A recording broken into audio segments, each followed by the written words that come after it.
Hello and welcome to the Commentary Box Football Podcast. It's been one hell of a year, and here is to another one. Waiting for your stars to align, well I know it doesn't work like that.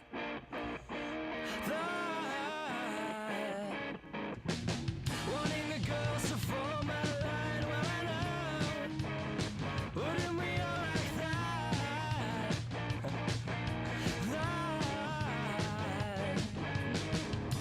Well maybe I'm just making sense. Yeah, maybe I'm just making sense. So yes, hello and welcome to the Commentary Box Football Podcast.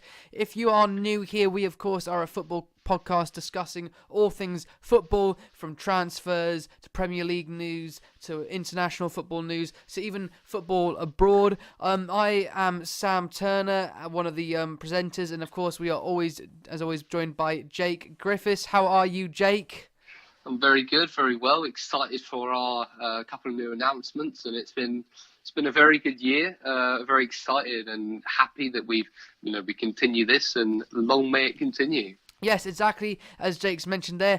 We have been around 1 year now. Thank you so much for all your support. We couldn't have done it without you. It's been really enjoyable for me and Jake. But yes, this podcast is a podcast kind of half devoted to celebrating the year that we have had doing a football podcast. And as you may have heard, well, I hope you've heard, we have some new music going on in the background to our podcast. I shall pass you over to Jake to explain what the change is and who we've changed to. So, Jake, take it away.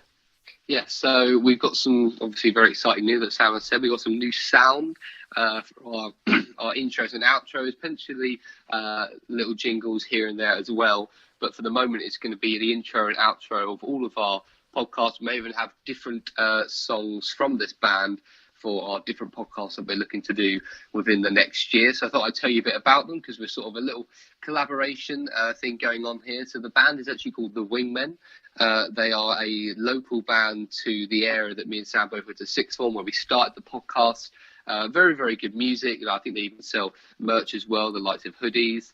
And they're available on, you can follow them on Instagram. They also have Spotify, YouTube, of course, SoundCloud as well.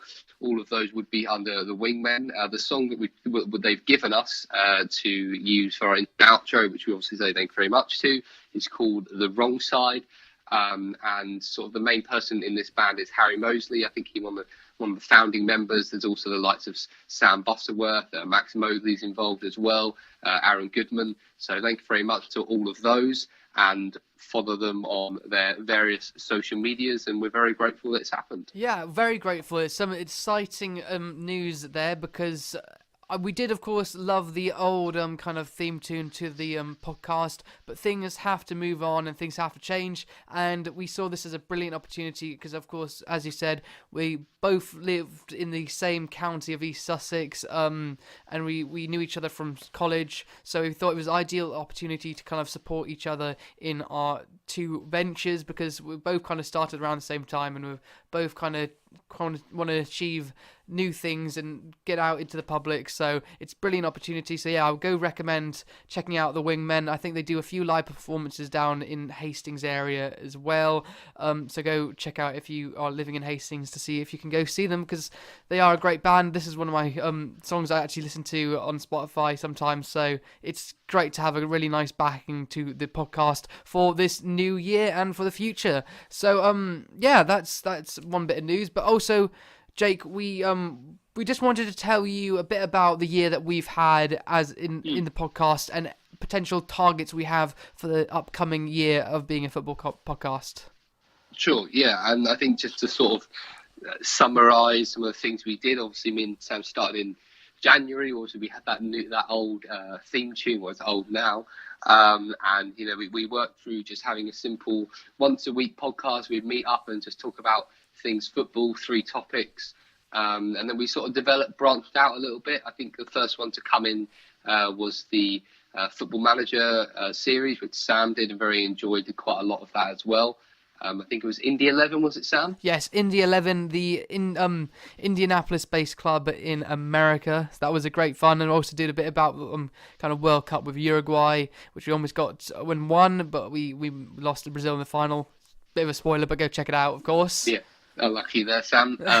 And then we did other things. We had World Cup specials. We also did a couple of international ones as well. And then talking more about the World Cup, I also did a series called Everything England. And then after that started a little bit of a League One podcast as well. With Sam did a couple of vodcasts, which have done well. With views, obviously a lot more interactive for you guys. As well as that, we've done various podcasts as well, such as the match day, whereas obviously if we've seen a match or something, and there will be one coming soon for a Gillingham Cardiff one done by myself. So we've done a variety of podcasts over last year, lots of quizzes here and there, our Christmas team that played each other, things like that. So we've been trying to be very interactive.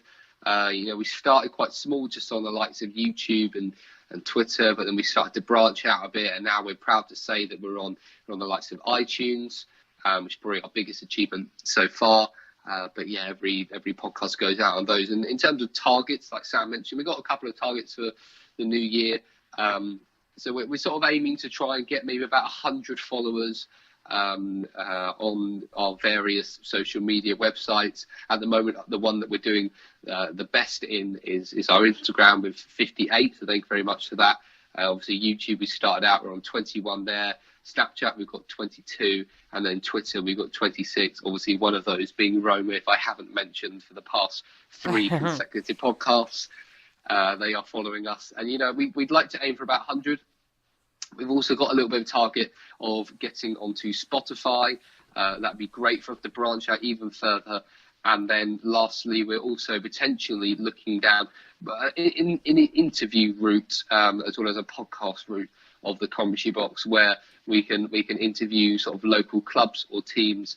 But we'll see how we get on with that. Obviously, that's very at the early stage at the moment, and it will take some time. But if we do obviously get any confirmation or information on that, we will certainly let you guys know. Exactly. Couldn't have put it better myself. So yeah, you can really help us kind of achieve these targets by giving us a like on either one of these pages, or kind of sharing us to a friend that like football, just kind of helping us to get our name out there, because we really bloody enjoy doing this so much, and it's great to kind of try and extend us even further, basically. I'm just going to read out a few statistics from YouTube, actually. Of 1,436 views so far in our lifetime on YouTube. That is amazing. Thank you so much. We've got 21 subscribers, as you said, and we've got over 2,000 minutes watched, so we can't ask for a lot more, but it's just looking to kind of grow the podcast further. As Jake mentioned about interviews, that would be something we're kind of exploring. So if you know any footballers that might be your friend or something, just let us know and we can try and kind of get in contact. And it'd be just an interesting and exciting thing to look forward to in the future this year. I just want to ask you, Jake, a quick question. What have you most kind of enjoyed about doing podcasts so far this last year? Ooh. Tough. I think that probably the most fun thing is just a way of keeping up to date with football. Like if I've ever missed anything or not keeping quite up to date, this is a great way to do it. It's a great way to express your views. We're always very open to getting people on the show. We had Kyle back not too long ago. We talked about Brighton a lot. We've got another potential couple of fans who might be doing sort of a designated their team podcast in the future. I think it's just great to discuss things. It's great to sort of give your view, back it up a bit, and have an interesting debate. I think also I'll actually say sort of to narrow it down to my favourite series. Now, I think every week is a great series, but I think the World Cup series are very good. Especially when England were doing well, but I think the World Cup was very good. I think we were consistent with that. We talked a lot. We made some good points as well. What would be your favourite podcast series, Sam? Well, obviously, love doing the weekly podcast. It's kind of just consistently great to do. Really enjoy it. Kind of takes my mind off other things at university. Something I can just kind of focus towards. Because I absolutely love football, of course, and it's nice that I can kind of listen to stuff on other podcasts and then kind of bring them to hear what people said. It's kind of interesting because I like to talk a bit about like European football, and it's just nice to bring that into there. And we kind of, because you like a bit more lower league football with like Gillingham, so we both kind of bounce off each other and have different kind of opinions and different knowledges about football. So it's great to interact there. But obviously, as you mentioned about the World Cup, I think that's got to be my highlight of this year. I think we really kind of were very consistent with our World Cup coverage. We both did videos. You did videos on England. I did videos on kind of random stuff about the World Cup, from Alexander Mitrovic to the Japan national team. And I really enjoyed kind of making these videos as they were kind of one-off, spur of the moment things, because we were both off for summer, so we could both kind of wake up in the morning, think, oh, I can just do a video about England, or oh, I can just do a video about Alexander Mitrovic. So that was really fun to do, and I hope you enjoyed our World Cup coverages too. Hopefully, of course, there's no championship this year, but Euros next year will, of course, be something to look forward to in the future as well. Nations League as well. Oh, yes, of course. We can do something about the Nations League with it taking place in Portugal. I think, isn't it, Portugal, Netherlands, England and Switzerland, of course, are competing. So that might be a bit less, kind of a bit shorter than the World Cup, of course. But again, we could do something on that this year, definitely. Yeah, I agree with that. I think there's always potential to even maybe do FA Cup specials if there's a lot of stories or things coming out, because obviously that's going on right now, and that's a big upset. If I haven't mentioned already, Gillingham beat Cardiff 1-0. I was there. What a game, what a goal. Loved it all. Biggest celebration I think I've done in a very long time. But yeah, I think it's going to be a really interesting year. I think this is the one that could be... Could make us a lot bigger than we are. I think we've got a great foundation. We've got years of experience under our belt now. I feel a bit like a manager coming into the team saying I've got a bit of experience, things like that. The board have worked hard. No, but so So I think it's really exciting. Obviously, we both love doing it, and I think that just about wraps up everything, Sam. I think of sort of our previous years, our targets, things like that. Yeah, I think it does really, doesn't it? I think you've kind of summed it up well there with the manager's analogy. I'm just going to kind of add to that. Basically, got promoted at the beginning of last year, managed to stay up this year. Now we're pushing for Europe, you know? Yeah, exactly. Come on, with the Burnley going, we developed hard working all around, going for European football the next year. Exactly. And yeah, let's keep it that way. And I think that basically moves us straight on to our first proper topic in terms of what we're actually going to be talking about today. And obviously, as we all know, it's January. The transfer window has been open now for 10 days, 19 hours and 22 minutes. And there's been maybe not any huge signings yet, but we've definitely seen a lot of interest. We were saying earlier that the likes of Aaron Ramsey going to Juventus, we talked about last podcast, but this seems to be more of a cemented idea now. It looks like it definitely is going to happen. We've also seen the likes of the young Chelsea player, a couple of bids going here and there from Bayern Munich. I'd like you to talk about that, Sam, because I cannot pronounce his name. Yeah, well, before I kind of get onto the Chelsea bit, I just want to say this is one of my favourite parts of the year for footballing, kind of football-wise, because you got the FA Cup third round. What a kind of occasion that is normally, and we'll be talking a bit about that later. But of course, also as we're going to be talking about now, we got the transfer window opening, and that it's just a great time of the year to see transfers go over places and things you just didn't expect to see. And of course, it all accumulates in transfer deadline day, which is an occasion in itself. I think it should be a holiday. But yeah, as we were saying, I think is it Callum Hudson-Odoi from Chelsea, the young 19-year or under 19 international winger.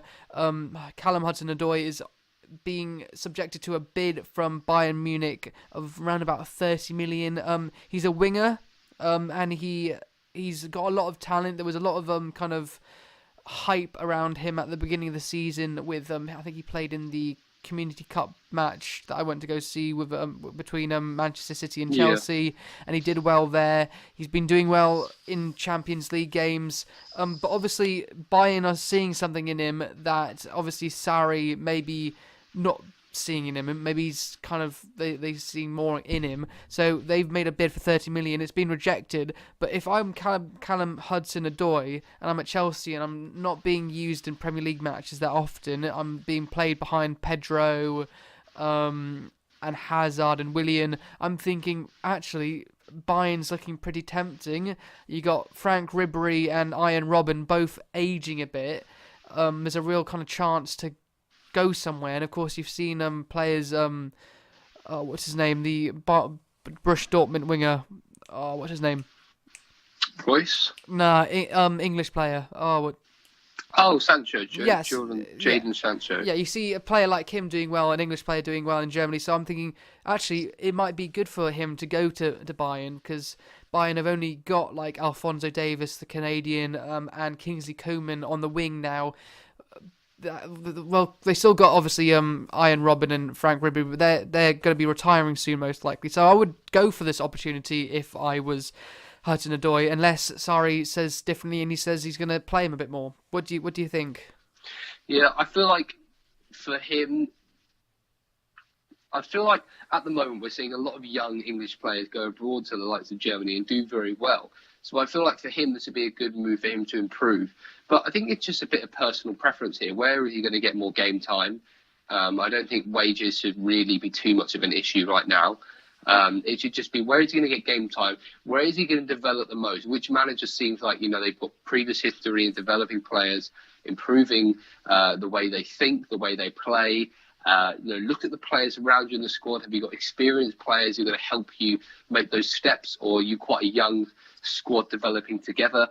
I think he's got to think independently about himself right now. Obviously, he's not really got much loyalty to Chelsea, so if he goes, there's not going to be much issue with that. But playing in the Premier League and coming up well in the Premier League could be very, very good to show the standard of what he is. Because I feel like if he went to Germany and did the same thing, yes, he would be highly regarded and looked at, but I just feel if you do it in the Premier League, it just looks that little bit better, because I feel the Premier League is the hardest league in the world. So it would make sort of a bit of sense here if he wanted to do that. Obviously, Southgate had the opportunity to go and actually see matches more often if he's playing in England, because it's going to be a lot more difficult when he's in Germany. Not saying that would have much influence on his call-up if he gets to call up to England.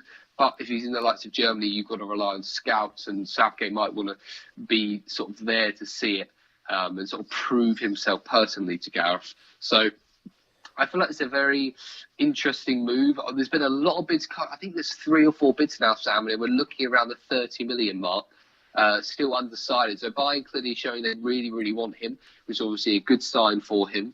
It'd be interesting to see where he goes. I think he probably will go in the end. I feel like it'd be quite tempting, especially if such a big club want you at such a young age. He's probably going to be looking at that wage bill and going, well, I think I'd like some of that in my back pocket. Yeah. So, all credit to him, there's nothing wrong with that at all. So I feel like he is probably going to make the move. It's probably going to happen. But I don't obviously know the manager too well myself, but I'd be looking at those sort of things, sort of where am I going to develop the most and be tested the most. Those would be my important factors at that age. Yeah, I see what you mean, definitely, because as you mentioned, and I've mentioned, like, game time's so important for youngsters. So if he thinks that he's going to get more game time at Bayern Munich, I think I would go for it. The manager at Bayern Munich is the ex-Frankfurt manager, Niko Kovac. Not been doing great as Bayern Munich manager, and that might put me off if I'm Callum Hudson-Odoi. And what's happened to kind of Renato Sanchez as well, moving to Germany and Bayern Munich and not doing well, that might influence me. But as you said, big team, big money. It's more easy to take that than to leave it. But of course, if Chelsea don't want to sell, they don't want to sell, and he's stuck at Chelsea. But it's interesting to see this happening, because we were talking about, of course, Chelsea as a footballing factory last week. So it might be another one of these situations where they create a good player, but then he leaves to go somewhere else in the end because he's not getting the game time. True. Yeah, it'd be interesting to see what happens, where he goes, all these sort of things. And you just sort of have to wait and see those things, and you can only tell with time. So we'll just have to wait wait and see. Basically, I think with other transfer news as well. We're not seeing, like I said before, we're not seeing too much in terms of big signings. But there is speculation here and there. There's a player from Lazio you mentioned, Sam, earlier. Who was that again? From Lazio. Oh, you mean Napoli? Napoli. Napoli, that's the one. Yes. Koulibaly, the Napoli centre back, who seems to be in the transfer news, most transfer windows at the moment, is now being linked with Real Madrid and Manchester United. I think for a fee of around 50 million. Of course, I would class him as one of the best centre backs in the world. We've had this debate before, but he's up there with Van Dijk. Let's say, if you haven't checked out our Van Dijk debate, you can go check that out. I think that's about 2 podcasts ago. But Koulibaly is again one of those highly rated centre backs. I don't think he'll leave Napoli this time round. Maybe next season, but I think he probably committed to the Neapolitan this time round in Carlo Ancelotti. So I don't think he'll move, and especially not to Real Madrid, who of course are in a bit of a sticky situation at the moment, as well as Manchester United, who are also in a bit of a sticky situation. So I can't see him moving, to be honest. Yeah, and to be honest, I thought he actually was a right back. Nah, he's a big centre back. He's probably French. I think he might be from Senegal, actually. I think. Then I've got no idea. Maybe I'm thinking of someone else. Let's have a look. But yeah, like you said, I think if you're such a big, important player at the club, it makes that decision so much harder to leave, doesn't it, for players? Because they've got to be thinking, how much have I got to weigh up what the club's done for me, or this history? And we do quite often see they do move, but sometimes they don't. Like, we see the likes of Coutinho move, Sterling. A lot of those were for development of themselves, but you also see sometimes the opposite with the likes of Gerrard, when he was very, very close. I think he was going to be signed by Chelsea, and he was very close to that, and he decided that he wasn't going to sign, and he stayed at Liverpool. So we've seen improvement in sort of different players. Well, not improvement. There is a big variation in the type of player that people are, and whether they want to leave or they want to stay at a club. And I'm very intrigued actually about what sort of things are discussed in those sort of meetings. What sort of factors are they weighing up to decide, are they going to move or not? It's a very interesting conversation between sort of the player, the agent, probably parents as well as the chairman of the club. Yeah, and I think a big one in this Koulibaly deal, if there is a deal on the table, is the fact that only recently has he... Well, I assume he's probably been subjected to this before, but only recently has he been subjected to this racist abuse by Inter fans during a Napoli-Inter game, where the game really should have been abandoned because there was consistent monkey chants and boos whenever Koulibaly got the ball, and Koulibaly actually ended up being sent off in the match. I don't know. I think it was for 2 fouls, but it was a kind of a really not nice game to see, and pretty poor for Italian kind of football. And that's nothing. I'm not saying you shouldn't go watch Italian football because it's amazing, but it paints a bad picture, and it's sad to see.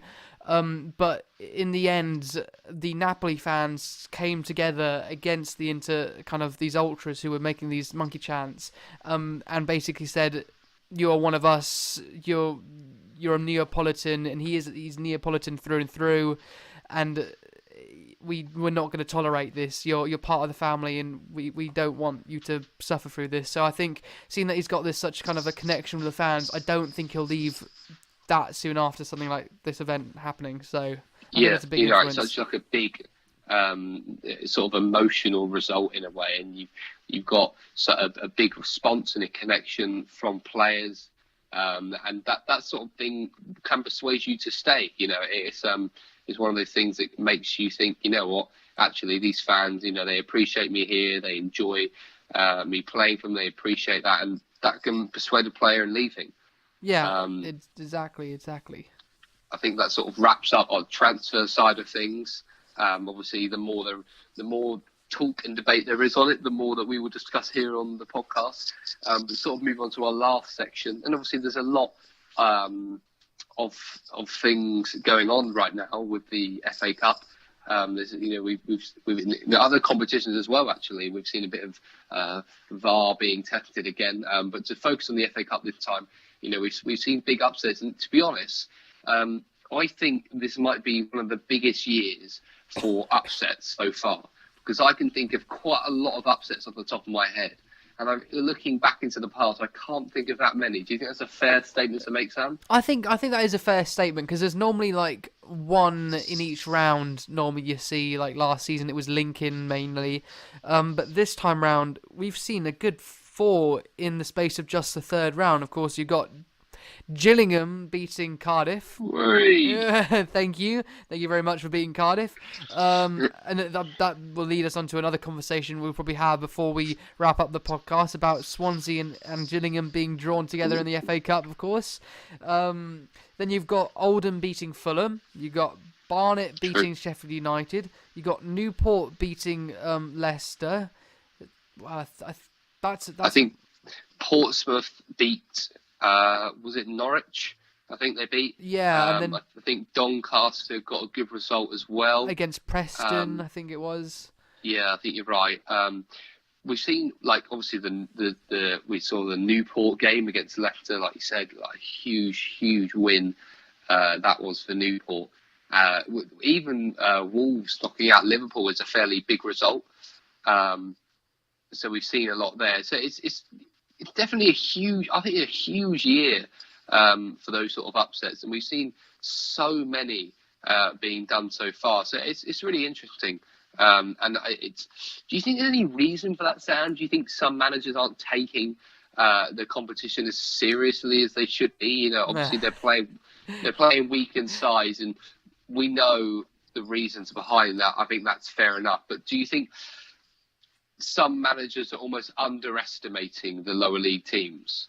I love this debate, to be honest, and I love to hate this debate, but I don't think it's about respecting the cup, and I don't think it's about managers underestimating kind of the lower teams. I honestly think, in terms of when managers rest players for the FA Cup and put out a weakened side, I still honestly believe that they are putting out sides that should be able to beat the side that they're playing. Like that Leicester side, it had players such as Okazaki, Premier League winner. It had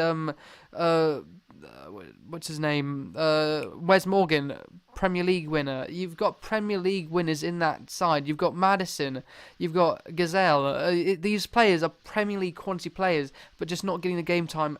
But they should be really beating Newport, and that's why I don't think it's about them underestimating. I think it's about the lower teams overachieving and outplaying themselves. Not overachieving, but like doing the most they can and just giving them a shock. And I think when we say like, it's a weakened team, it annoys me so much, because it basically just says, oh right, that the Newport basically didn't beat the actual Leicester, they beat the second side, and that's not fair. That's not fair, because those are obviously first team players, not like starting 11 players, but first team players. And to say, oh, it's just their second team, it's not fair, because Newport have done so well, and the quality between, if you want to call them Leicester's second team and Newport, is still a vast one. And it just really annoys me when people say like, oh, it's not respecting the cup. Well, it is. It's just that's just football. You have to rest players. It's probably in people's contracts to play a certain amount of matches, and it's just a way of getting them to get that kind of a guarantee of matches. So I don't think it's anything about respect. I just think it's about lower teams putting on a show and beating bigger teams, really, if that makes any sense. Yeah, I feel like it's the teams sort of overachieving and doing so well, rather than the big teams underachieving, so to speak. Yeah. I feel it's really interesting to sort of watch these games, and everyone gets behind the underdogs. Just to sort of talk about a comment or two, there was sort of online people saying like the FA Cup's a bit of a dead competition at the moment. I completely disagree with that. I feel the FA Cup is alive, and whenever we see these big upsets, it just reinforces that fact. And do you see how much it means to these big to get these big results, for these small teams. Exactly. With the likes of Gillingham, things like that. So it's a really interesting time of year, and like you said, you love it, you really look forward to it. I really like it as well, especially when Gillingham are performing well. It's nice to be in the cup, like you, with Swansea as well, and it's quite nice to know that sort of Gillingham's in the cup and the likes of sort of Leicester or Liverpool aren't. It's quite nice to sort of think, you know what, we've done better than those teams. And I think in a way that sort of moved us on to sort of our last thing we want to talk about today, which basically is Gillingham had Cardiff City in the round. Before that we actually had Slough, and before that we had Hartlepool. All of those we obviously beat to get to where we are now, and we now actually have Swansea away. And when this was drawn live on TV, the first thing that came to my mind is the commentary box, because as you guys know or may not know, I'm a Gillingham fan, and Sam's a Swansea fan, so to get this sort of fixture, which I can't remember the last time it's happened, is amazing actually, and very, very interesting. And I'd just like to hear your opinion, Sam. What do you think the score will be? Can you see Gillingham yet again defeating another Welsh side within the competition, or are you going to see what most people thought would happen, is a victory from Swansea? It's a good question, and I just want to start by saying that I think you and Steve Lovell, of course, your manager, who's also from Swansea himself, are probably the only Gills fans that are happy to have Swansea away, because not only are we not a Premier League side anymore, we're quite far away from Gillingham, so it's kind of like, well, you're not really a big side and you're a bit far away, so it's not the nicest of cup draws, to be honest, but it's great because it's the commentary box derby, you could say. Predictions wise, I'm gonna not go into too much detail because I think we want to do a bit of a preview and review show, so I'll save a bit for when we do that. But I think that it's going to be a much closer game than people think. We have as Swansea, we have a bit of a small squad at the moment, so when we do rotate, there's a lot of youngsters. So I can see there being an upset there, but of course we still have that Premier League experience, even from like our backup players like Dyer and Routledge. So it's going to be a spicy affair. I don't want to call it yet, but I'm still pretty confident that we can Swansea can see off Gillingham. Yeah, I feel like that is true. Like, you should. But whether it will, the sort of thing happens with the FA Cup, no one knows. No one's got any idea, sort of the reasonings, sort of how or why it happened. No one expects that. But it'll be interesting to see the squad that Swansea played. Like in the last round, who did Swansea have again? We had Aston Villa away, and we managed to beat them 3-0. So you never know. And we managed to beat Reading the other week 4-1 in the league. I mean, I know they're doing poorly, but we're scoring some goals at the moment. It's a very good result. And what sort of squad did you play? Aston Villa wise, of course, I don't quite remember who they had in their starting 11, but of course it's Aston Villa, still a big championship team and a big team in the UK, so I think they played a fairly strong side. Of course, they didn't have Tammy Abraham because he is not allowed to play in the cup. I assume that's if, say, Morata gets injured or someone gets injured at Chelsea and they need to recall him and he needs to play in some cup games. So I assume that's the reason. So, of course, Aston Villa without their main striker. So we were okay on that sense. But I think we were both playing weekend 11s, and to win 3-0 is such a great achievement away at Villa Park. I agree. I think it's a very, very good result, and that would be the thing that would make Jules fan a little bit worried going into the next game. But we shall see what it is. I'll leave my protection, my prediction for the game until we do our little preview thing. But just to touch on it a little bit, we'll give you a little bit of a teaser trailer almost. Exactly.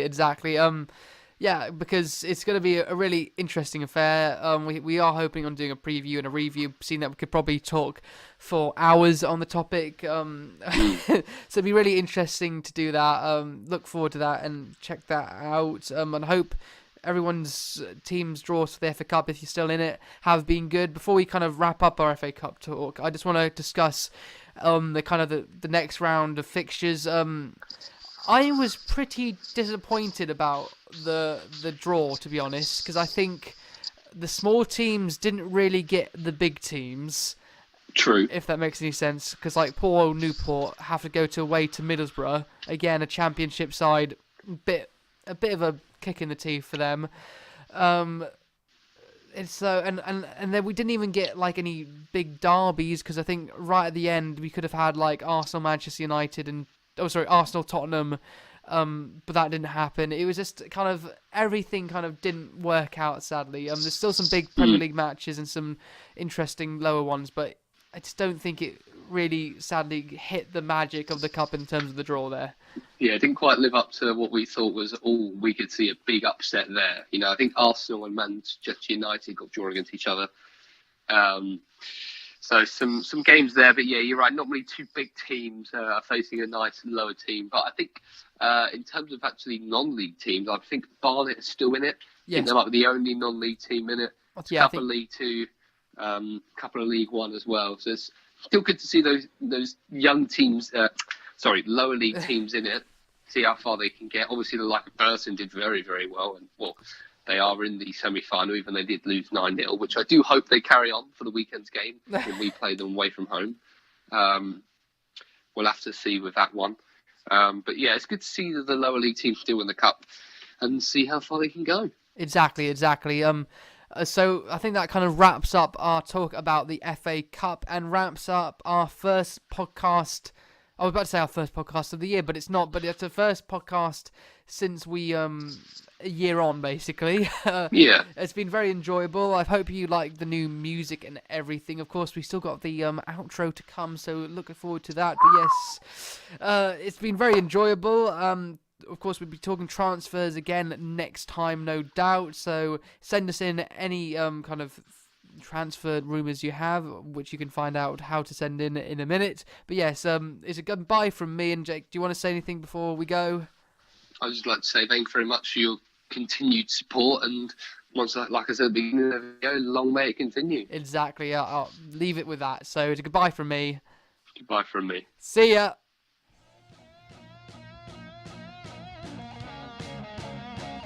Thank you for listening to today's podcast. If you'd like to get involved with us online, you can do so on social media. We're on Twitter, Instagram and Snapchat. We do lots of polls and posts on there. That is all under Box Commentary. And then secondly, if you'd like to listen to our podcasts on different websites and devices, you can do so on iTunes, Spreaker and YouTube. All of those are under the Commentary Box. And then lastly, personally get involved with us by email to ask any questions or queries. You can do under the email of thecommentary.box.contact@gmail.com.